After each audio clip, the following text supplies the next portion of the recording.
Hi, hello and welcome to Buvis Tutorials. நிறைய students இதை எங்கிட்ட கேட்டுட்டு இருந்தீங்க, ஃபிசிக்ஸில் கிரியேட்டிவ் ஒன் வேர்ட்ஸை எப்படி அட்டன் பண்ணுறது, அதுக்குரிய ஷார்ட்டஸ்டான ட்ரிக்ஸையும் டிப்ஸையும் டெக்னிக்ஸையும் நம்மளோட physics subject expert mister Ramachandran sir share பண்ணுறாங்க.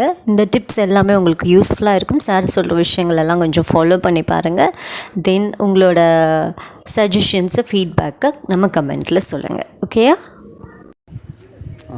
1 மார்க்கை பொறுத்த வரைக்கும் கிரியேட்டிவ் 1 மார்க்குன்றப்ப 15 1 மார்க்கில் 5லேருந்து 6 கொஸ்டின் வரைக்கும் கேட்கலாம். அதில் ஒரு கொஸ்டின் வந்து பார்த்திங்கனாக்கா அந்த புக்கில் ஒவ்வொரு லெசன்லேயும் பாக்ஸ் போட்டு கொடுத்துருப்பாங்க. 2 நோட்ஸு அந்த மாதிரி கின்ஸில் ஒரு பாக்ஸ் போட்டு கொடுத்துருப்பாங்க. அதில் வந்து 1 அல்லது 2 கொஸ்டின் கேட்பாங்க. மீதி கொஸ்டின்லாம் பார்த்திங்கனாக்கா டோட்டலாக உள்ள 15 கொஸ்டினில் ஒரு கரெக்டாக ஒரு 5 கொஸ்டின் வரைக்கும் நம்ம க்ரியேட்டிவாக எதிர்பார்க்கலாம். ஸோ அந்த 5 கொஸ்டின் எப்படி ஆன்சர் பண்ணுறதுன்றதை நான் ஒரு 3 விதமாக சொல்கிறேன். ஃபஸ்ட்டு ஈஸியாக ஒவ்வொரு லெசன்லேயும் உள்ள 5 மார்க் கொஸ்டின் வந்து படிச்சிருப்பாங்க. அதாவது டெரிவேஷன் உள்ள 5 மார்க் கொஸ்டின் படிச்சிருப்பாங்க. அந்த 5 மார்க்கில் ஃபைனலாக வரக்கூடிய ஈக்குவேஷன் மெயினானதை நல்லா மெமரி பண்ணிக்கிறணும். ஃபைனலாக வரக்கூடிய ஈக்குவேஷன் மெமரி பண்ணிக்கிறோம்னாக்கா அந்த ஈக்குவேஷன்லேருந்து இப்போ அந்த ஈக்குவேஷனில் உள்ள ஒவ்வொரு சிம்பிளும் எதை மீன் பண்ணுது அப்படின்றத நம்ம தெரிஞ்சுக்கிறோம். ஒரு 4 லெட்டர்ஸ் இருக்குனாக்கா அதில் ஒரு 3 லெட்டரோட வேல்யூ கொடுத்துருவாங்க. ஒரு லெட்டரோட வேல்யூ வந்து தெரியாது நமக்கு, அதை தான் கண்டுபிடிக்க சொல்லுவாங்க. ஸோ அந்த மாதிரியான ஃபைனல் ஈக்குவேஷனை நல்லா மெமரி பண்ணிக்கிட்டு அதில் வந்து ஒரு சில கொஸ்டின்ஸ் வந்து இவங்க ப்ராக்டிஸ் பண்ணி பார்க்கணும். அது ஈஸியாக இருக்கும். ஏன்னா புக் பேக்கில் உள்ள 5 மார்க் கொஸ்டினோட ஃபைனல் ஈக்குவேஷன். ரெண்டாவது பார்த்தீங்கன்னாக்கா இன்டீரியல் 5 மார்க் கொஸ்டின். ஒரு சில கொஸ்டின் வந்து இவங்க 5 மார்க் வந்து படிச்சிருக்க மாட்டாங்க. ஒரு லெசனுக்கு வந்து ஒரு முக்கியமாக வந்து புக் பேக்குன்னு எடுத்திங்கனாக்கா ஒரு 5 மார்க் இருக்கும். அது இல்லாமல் மீதியெல்லாம் படிச்சிருக்க வாய்ப்பு இல்லை. அந்த படிக்காத 5 மார்க் கொஸ்டினோட ஃபைனல் ஈக்குவேஷன் மட்டும் நல்லா மெமரி பண்ணிக்கிறணும்.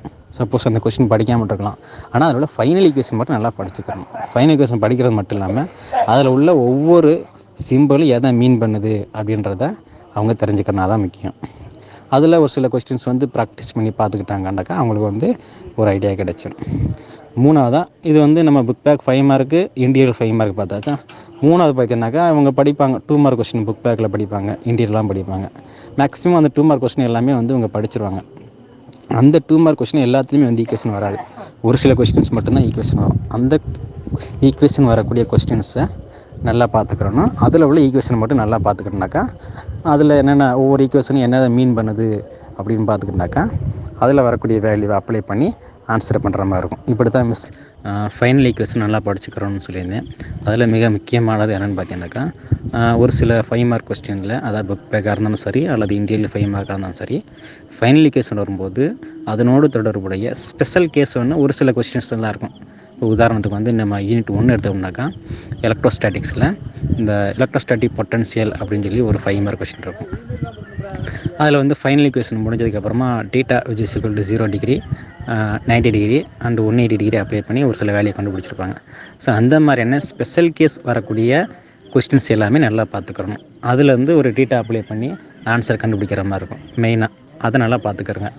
நான் அந்த ஸ்பெஷல் கேஸ் வந்து எல்லா கொஸ்டின்ஸுமே வராது, ரொம்ப ரேர் தான். அந்த மாதிரியான கொஸ்டின்ஸை ரொம்ப ரொம்ப நல்லா பார்த்துக்கணும்.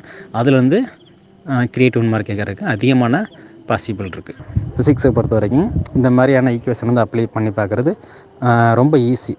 இதை வந்து அவங்க கொஞ்சம் கஷ்டம்னு நினச்சாங்கனாக்கா அது ரொம்ப ஃபிசிக்ஸ் வந்து சென்டம் வாங்க முடியல, ரொம்ப கஷ்டமாக இருக்குது அப்படின்னு ஃபீல் பண்ணுறது நீங்கள் வந்து. ஸோ இனிமேல் கிரியேட்டிவ் 1 மார்க்ஸ்னால் உங்களுக்கு சென்டம் போயிடுமோ அப்படிங்கிற பயம் வேண்டாம். இந்த டெக்னிக்ஸை ஃபாலோ பண்ணுங்கள், நல்லபடியாக ப்ரிப்பேர் பண்ணுங்கள். Wish all the very best. Thank you.